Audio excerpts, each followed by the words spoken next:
to Playbook for Performance, the official podcast of Shauna Corden, the Joan of Arc for corporate healing and performance. Join the quest to make work fun again by preparing leadership for engaging workplaces. And now, your host.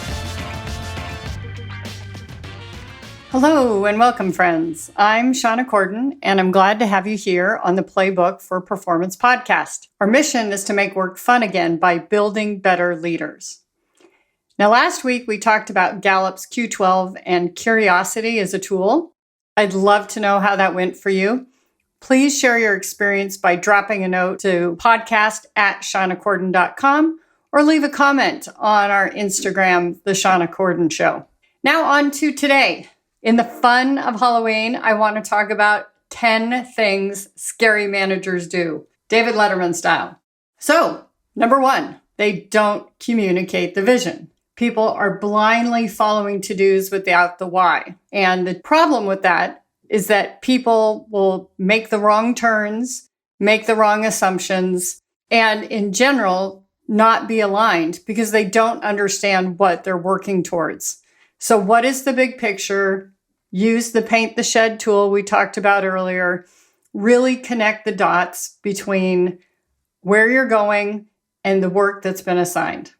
Number two, super scary. They treat folks like an extra pair of hands. So you can cue like the Addams Family hand that crawls around. They're hands without heads or histories of results. When they do that, we're ignoring their gifts, their talents, their experience, their intuition and application of all of that in order to create a better result. If a manager treats their team just like extra pair of hands and they're the only brain that's fueling them, you can see how limiting that is. There's not innovation, there's not creativity, there's not collaboration, and everybody is forced to just come up with what the manager thinks is the right solution. Number three, they don't demonstrate trust. They micromanage. It makes it not okay to fail, even in the small things. People shut down. They try to keep their heads down. They try not to be noticed. They don't want to be next on the chopping block, figuratively or literally. Number four, they criticize in public. Great leaders praise in public. And when there is a challenge, a misunderstanding, a lack of performance, it's done in private. You want to build their confidence. You want to help them solve their own problems. When people are attacked in public, they're resentful and they feel like you've attacked them just for the purpose of humiliating them. And then they don't trust you either. In previous podcasts, we have talked about the importance of psychological safety. Psychological safety is built by people sharing their challenges, and that is the number one factor in creating high-performing teams. So we need to make sure that people feel safe, they can talk about the challenges that they have, and they are not afraid to share ideas in public. They're not afraid to be attacked, etc. Number five, they overly foster independence. So there's very clear and distinct roles. And when that happens, there's no room to collaborate. There's no room to leverage. And it's bad because we want people to be cross-functional. We want there to be integration. We want some matrix. And we want backups. In our current employment situation, all the employees are like the buyers, and it's a buyer's market. And they can go anywhere at any time. There's such high demand for talent. So you need to build in redundancy. You need to have people who understand multiple functions in any given area and that they can back one another up on holiday. I always know a leader is really challenged if they feel they have to bring their laptop and participate in calls and conferences while they're on their holiday. That means that they haven't prepped their people to fill in for them. They're not preparing succession plans. They don't trust their folks. And they're not building the bench strength that really needs to be there for the organization to grow. Number six, they don't help their staff prioritize. They say it's all important. Get it all done. That creates stress, overwork, and burnout. It also shows that the manager has no idea what the priority really is. The manager's job is to catch and distribute the work. The employee's job is to look at all the things that have been assigned, and based on what's happening in the organization, they should come back to their manager and say, I don't know if you remember this, but you gave me these 5 other things to do. Which of these should I be spending the most of my time on? And if the manager doesn't say, this is the most strategic, or this is the most important, or this has the earliest deadline, they are really not in control of what's going on. So employees, I encourage you to come back with your suggestion of what the priority is. And do not let your leader get away with this. It's all important. It all has to get done. The most effective people know how to say no to things, and they know what to stop doing. Number 7, they take credit for your work. There's no acknowledgement or caring about your development. They don't look to promote you or prepare you for the next level of leadership. They're insecure, and so therefore they have to take credit for your work. The best leaders, they really do a great job of highlighting their employees. I just saw a thing the other day on Hasselbeck being awarded up in Seattle for his contributions to the Seahawks, and he made it all about the fans, the 12th team, and he made it about his colleagues, his coaches, etc. Very little focus on him, even though the ceremony was all about honoring him and his contributions. Number 8, they alienate their staff. They act aloof, they're unapproachable, they're unhappy with their work. They don't give feedback except don't do this. They don't do the effective paint the shed. This is what we're really looking for. Good job by you.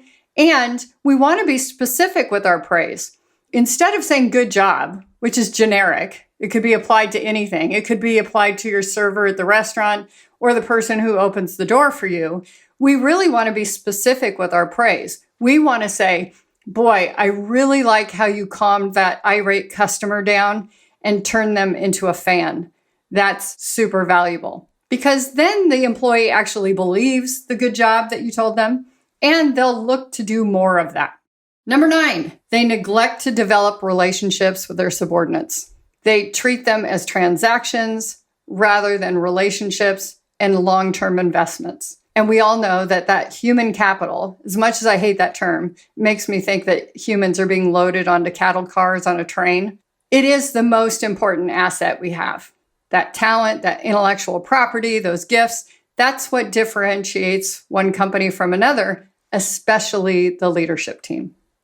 Number 10 of the scary things that managers do. They put things in your evaluation that are a surprise. No one wants to be surprised by their evaluation. It should just be a summary of the many conversations, both in number and interactions, that you have had over the year in working with them. And in fact, it shouldn't be once a year. Nothing should be a surprise. There should be regular one-on-ones, and everything that you see in print as part of your permanent file is something that you knew about way ahead of time. So that's my fun diversion from our normal routine in this podcast. But I want to basically bring us back to our tool of the week, which is do the opposite of these 10 scary things. Earlier today, I gave a talk at the ICF Converge conference, along with my wonderful colleagues, Janine Latini and Alicia Saint. And one of the things I did in the presentation was recap the research that was conducted by the Human Capital Institute and the International Coaching Federation. And that research showed that effective change is fueled by 3 things. And these 3 things also doom a change project if they're done poorly. The first is leadership. We want great leaders that inspire, that can paint the picture of where we're going and why we're doing it and why it's worth the trudge to get there. The second is communication, frequent, transparent, and giving progress reports. And the third is employee resilience. Are you an oak that can bend in a heavy windstorm, or are you like a willow where you can flex with the wind and it doesn't damage you? This is something that coaches practice on a regular basis. It's part of our foundation. We call it personal foundation. And it goes beyond getting enough sleep, eating well, drinking enough water, stress release practices like prayer, meditation, exercise, etc. All of these things help us withstand anything that's coming, whether it be our immune system or emotional challenges. So, what are you doing to improve your chances of success with change? So, we still have our field work because coaching without action isn't coaching, it's just entertainment. Note 3 things that you can do to improve your leadership. Maybe you didn't realize you were practicing one of these scary things that managers do. Maybe you need to go to the next level, step out there and take some risks and really lead your people in a more transparent way. Think about those things you can do to improve your leadership. What can you do to improve your communication? Are you talking frequently enough to your folks? Are you talking about decisions that have been made? Are you keeping in touch with what's going on in their personal lives as well as what's happening at work? And then building your foundation for resilience.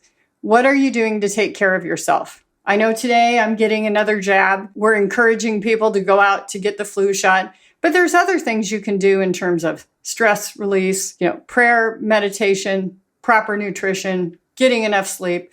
All those things can really help. So list 3 things and see if you can practice them each day this week. Until next week, take good care.